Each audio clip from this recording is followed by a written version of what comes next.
Hello అందరికీ, నేను మీ బాగి. ఈ వీడియోలో నేను మీకు హైదరాబాద్లోనే మోస్ట్ ఫేమస్ టెంపుల్ అయిన పెద్దమ్మ తల్లి టెంపుల్ని చూపించిపోతున్నాను. లోపలికి ఎంటర్ అవుతానే లెఫ్ట్ సైడ్లో మనకి ఇట్లా బైక్ పార్కింగ్ ఉంటుంది. సో టెంపుల్ టైమింగ్స్ వచ్చేసి మార్నింగ్ 6 to మధ్యాహ్నం 1 PM and evening 3 to 8:30 PM. పెద్దమ్మ తల్లి టెంపుల్ అంటే ఎవరైనా ఈ గోపురం చూసి గుర్తుపట్టేస్తారు. అంత సెంటర్ ఆఫ్ అట్రాక్షన్గా చాలా బాగుంటుంది ఈ గోపురం అయితే. ఈ లోపల నుంచి ఎంటర్ అవుతానే ఎంతమంది అబ్జర్వ్ చేశారో నాకు తెలీదు, బట్ రైట్ సైడ్లో ఇట్లా ఫ్రేమ్ లాగా ఉంటుందన్నమాట. ఎగ్జాక్ట్గా లోపల విగ్రహం ఇలానే ఉంటుంది. అండ్ ఇంకాస్త ముందుకు రాగానే ధ్వజస్తంభం ఉంటుంది. ధ్వజస్తంభం ముందు ఒక ప్లేస్ ఉంటుందన్నమాట. This is very special place. ఇక్కడ మనం ఏ విష్ అయితే కోరుకుంటామో కాయిన్ నించోబెట్టి ఆ విష్ కోరుకుంటే అది చాలా తొందరగా నెరవేరుతుందని నమ్ముతారు.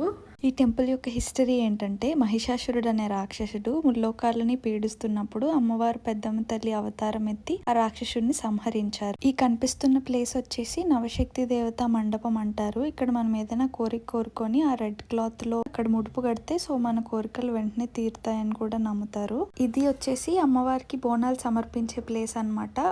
ఈ టెంపుల్లో స్పెషల్గా ట్యూస్డే సండే చాలా రష్ ఉంటారు. సండేస్ అయితే minimum 1/2 hour to 1 hour time పడుతుంది దర్శనం కంప్లీట్ అవ్వడానికి. అండ్ ఇక్కడ కాయిన్ నించోబెట్టడానికి కూడా చాలా టైం పడుతుంది. సండేస్ లో అయితే పెద్ద క్యూనే ఉంటుంది ఇక్కడ. లోపల అన్ని కంప్లీట్ చేసుకొని బయటికి రాగానే అక్కడ మనకి గణపతి అండ్ సరస్వతి దేవి టెంపుల్స్ ఉంటాయి ఫస్ట్ ఫ్లోర్ లో. సో ఇక్కడ వీడియోగ్రఫీ ఎలో లేదు, సో అందుకని నేను క్యాప్చర్ చేయలేదు. అవి కూడా చూసేసాక పక్కనే ఇట్లా నాగదేవత టెంపుల్ ఉంటుంది. నెక్స్ట్ ప్రసాదం పార్ట్. ఇక్కడ పులిహోర, లడ్డు, వడ అండ్ అభిషేకం లడ్డు ఉంటాయి. మేము వెళ్ళేసరికి లడ్డు కంప్లీట్ అయిపోయింది, సో మేము పులిహోర వడ తీసుకున్నాం. That's all for mini blog. నా వీడియోస్ కనుక మీకు నచ్చితే please like, share and subscribe to my channel. Bye.